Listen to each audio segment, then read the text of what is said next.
Hoy vamos a ver lo que vienen siendo las restricciones de los videojuegos o las limitantes, ¿no? O las reglas, que es uno de los elementos que ya traté en los videos anteriores. Pero en este video me voy a enfocar más en eso en específico.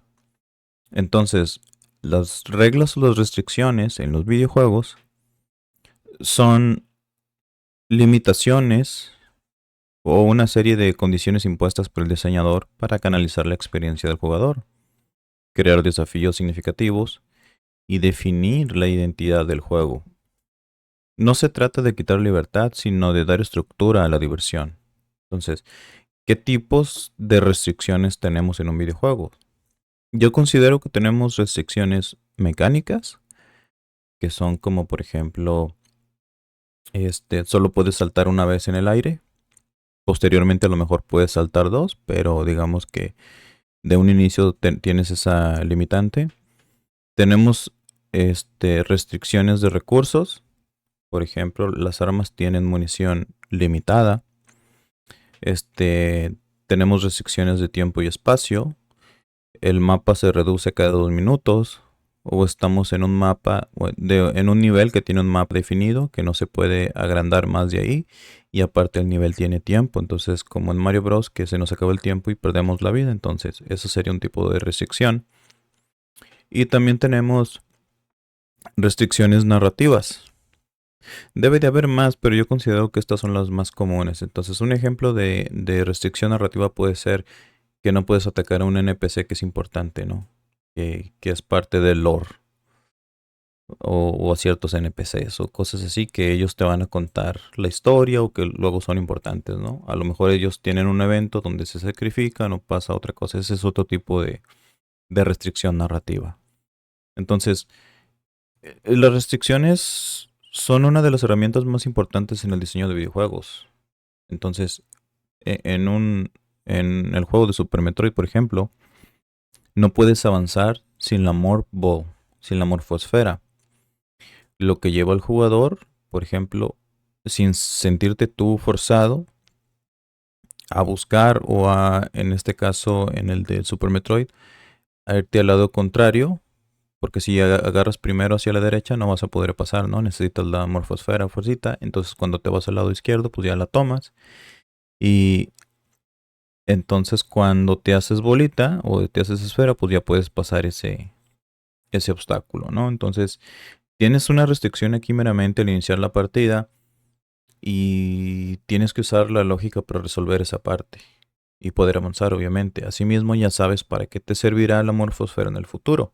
Entonces, es una cosa muy interesante que tiene Nintendo a veces, que el mismo gameplay o ellos mismos te van diciendo cómo utilizas los ítems que vas agarrando, porque recuerden que en aquellos primeros juegos pues no había mucha instrucción, ¿no? Como hay ahorita que se te van dando pistas en todos lados. Entonces, ¿por qué son importantes?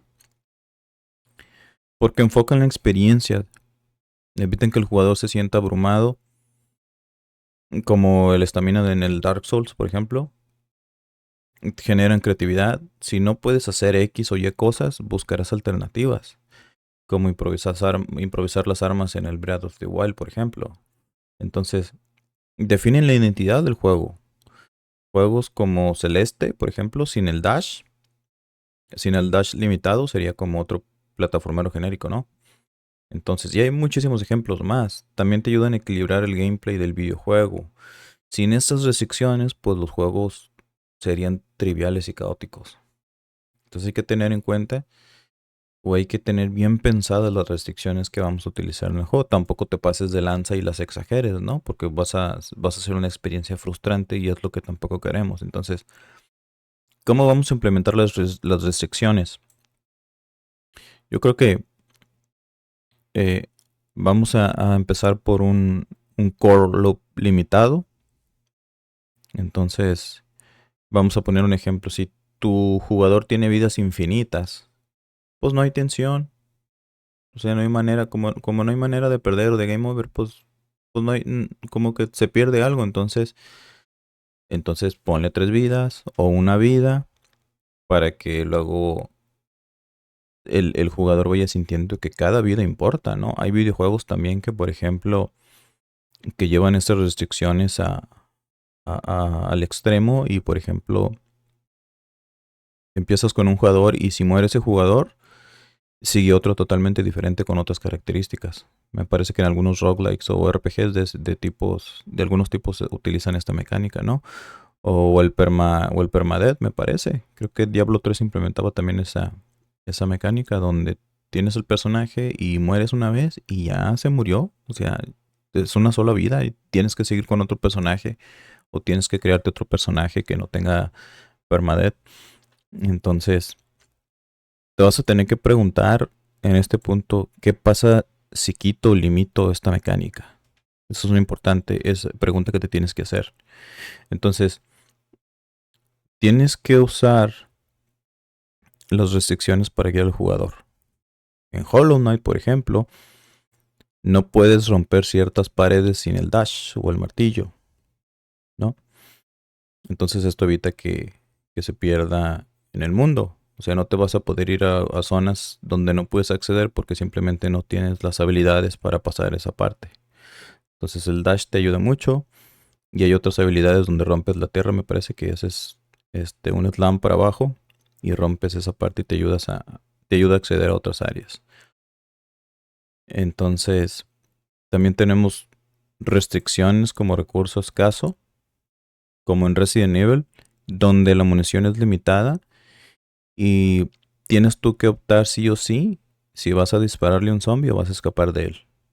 Porque tienes que cuidar la munición. A lo mejor esa munición te va a servir en otra parte donde hay más zombies y tienes que aligerar ese número de zombies para poder escapar más fácil, ¿no? Entonces vas a tener que checar ahí con el diseño de tu videojuego cómo vas a utilizar las restricciones también. Entonces, en los juegos indies eh, tienen que tener muy bien establecidas las restricciones porque nosotros recuérdense que tenemos recursos limitados, no podemos implementar muchas mecánicas porque no tenemos grandes recursos. Entonces hay que hacer que cada cosa que hacemos valga la pena en el diseño del videojuego. Entonces tenemos también restricciones temáticas.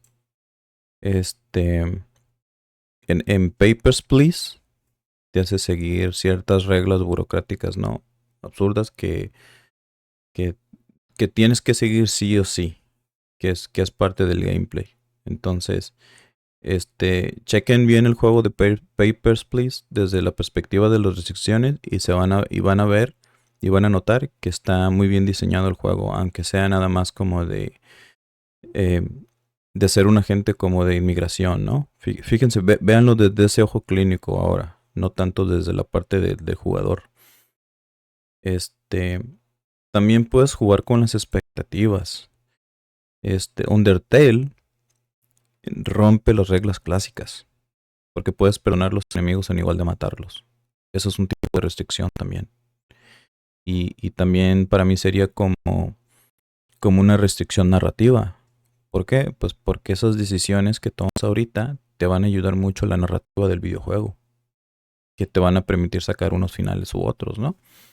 Entonces, porque me parece que hay un solo final verdadero en Undertale. No te voy a decir cuál es si no lo has jugado.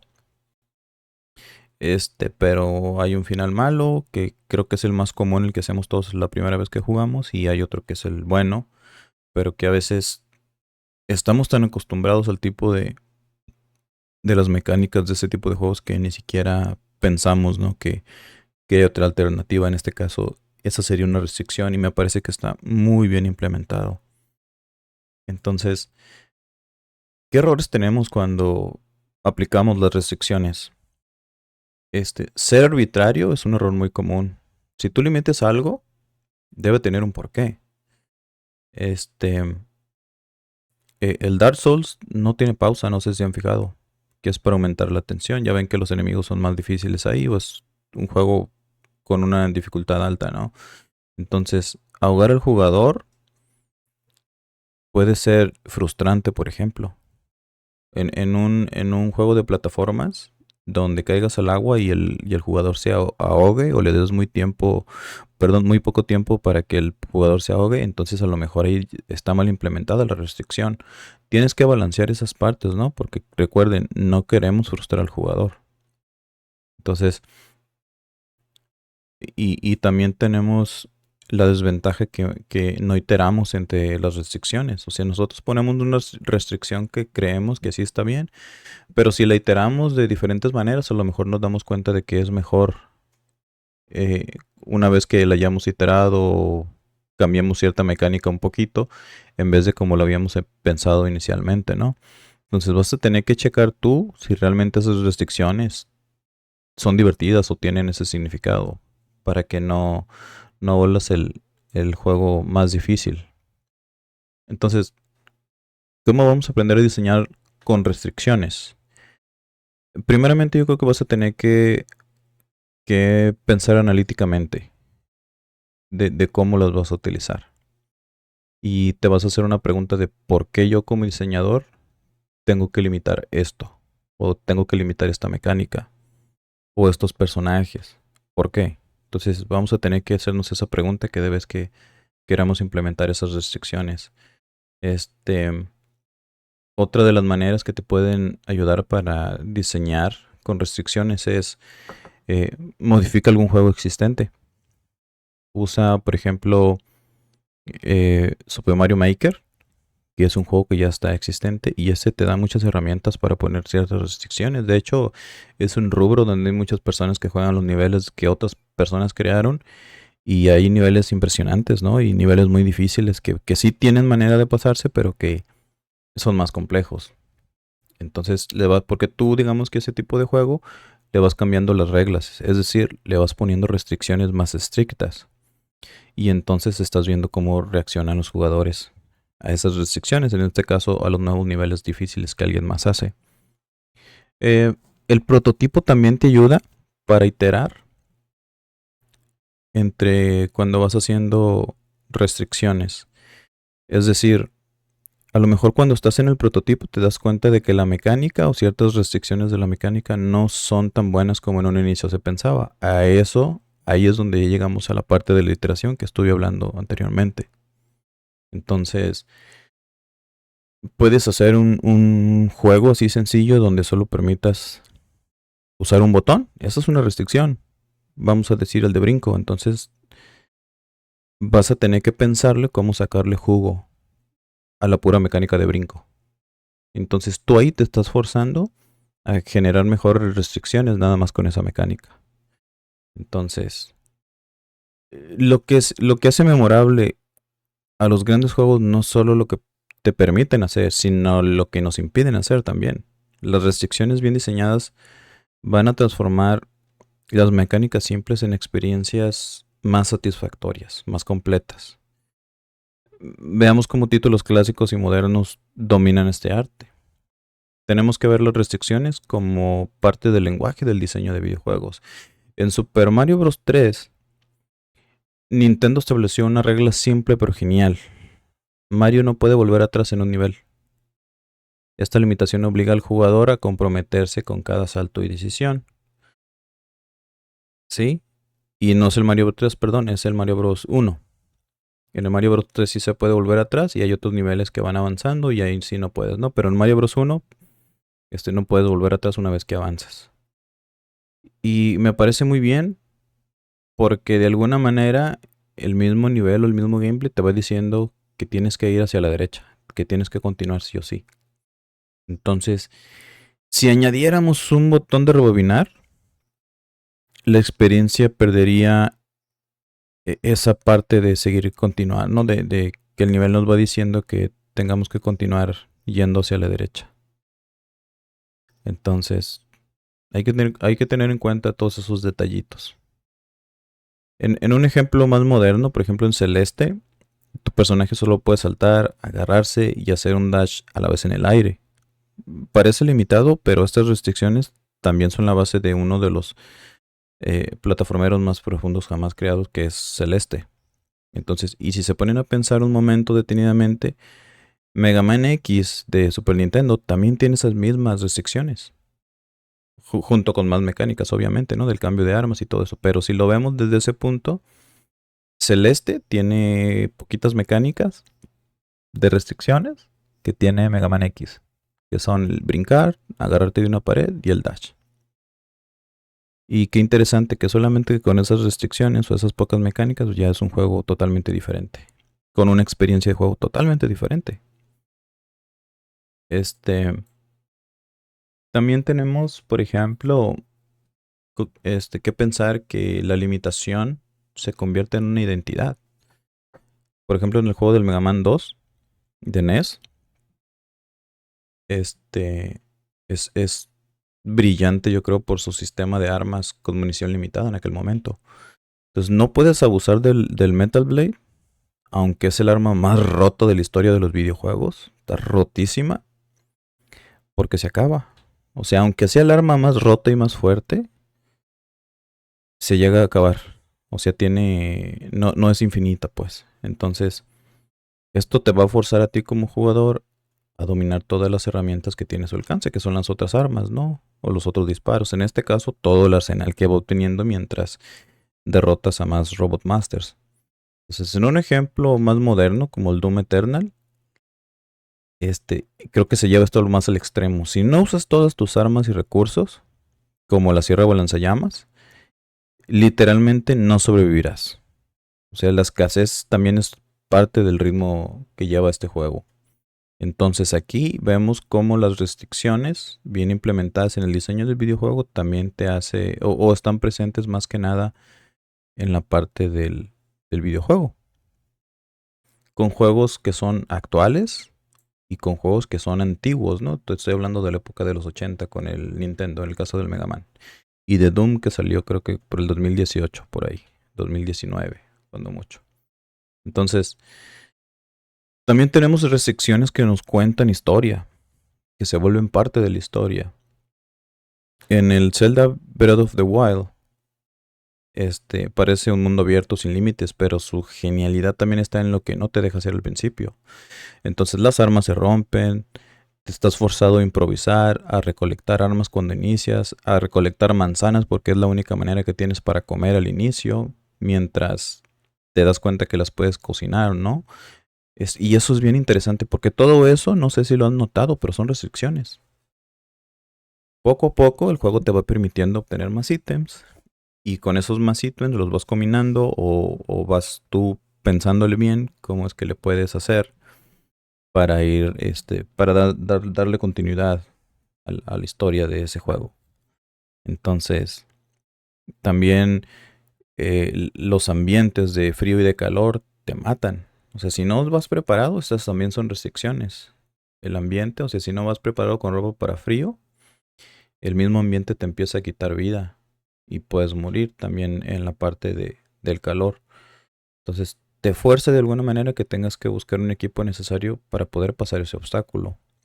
En este caso, esa mecánica puede ser como una restricción, donde la restricción es conseguir el equipo adecuado. Entonces, todas estas restricciones hacen que el jugador sienta que realmente explora y sobrevive. No solo corre por un mapa abierto vacío, o sea, te vuelves parte, es lo que te hace inmersivo esta experiencia del videojuego. Y eso es bien interesante. Entonces, hay juegos que rompen sus propias reglas, como en el Dark Souls, que te quita, por ejemplo, herramientas al inicio para generar más drama, más complejidad. Entonces no tienes pausa. Cada decisión que haces ahí es bien importante porque este por la misma mecánica del videojuego, ¿no? Que una mala decisión pues conlleva a que termines ahí en el suelo y pierdas todas tus almas y luego tengas que volver. De hecho, también eso es algo que yo lo veo como una restricción, porque por ejemplo, para recuperar tus almas que quedan en el lugar de tu cuerpo, ¿no? Cuando eres eliminado, tienes que volver a ese mismo lugar y si perdiste con un enemigo muy fuerte, entonces ese enemigo fuerte va a seguir ahí y de alguna manera vas a tener que eliminarlo para recuperar tus cosas. Entonces, eso es una restricción también. Ahora bien,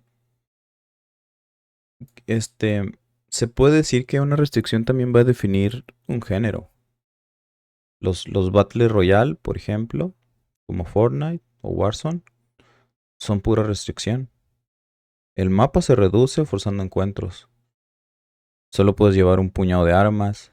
Si mueres no hay revivir en modo estándar. Y sin estas reglas, estas restricciones, serían shooters aburridos y clásicos, ¿no? Un shooter como cualquier otro. Entonces digamos que en este caso en específico, las mismas restricciones son las que generaron, válgame la redundancia, este género de videojuegos. En conclusión, como dijo mi tío Miyamoto, sí, yo no sabían ustedes, pero pues soy sobrino de Miyamoto. Entonces, ahora que lo saben, este, un videojuego es una serie de restricciones interesantes. Eso es lo que piensa él, eso es lo que dice él. Entonces, los títulos más adictivos no son los que te dan la libertad más absoluta, para nada. Son los que canalizan y los que implementan bien la creatividad del jugador dentro de los límites ingeniosos. Es decir, que tiene esas restricciones muy bien definidas. Entonces, ya sea la precisión milimétrica de un speedrun en Mega Man X o la gestión de recursos en Resident Evil 4 o las mejores experiencias nacen de lo que no puedes hacer o de lo que puedes hacer limitadamente. Entonces piensa en eso, básicamente. Entonces, un muy buen videojuego nace de las mejores experiencias que puedes hacer y de lo que no puedes hacer. Por último, si no crees que las restricciones son importantes, juega cualquier Souls sin nadar, o un Mario sin correr, o un Mega Man sin usar ciertas armas, y vas a ver que las mismas restricciones marcan una pausa y un avance en el gameplay del videojuego.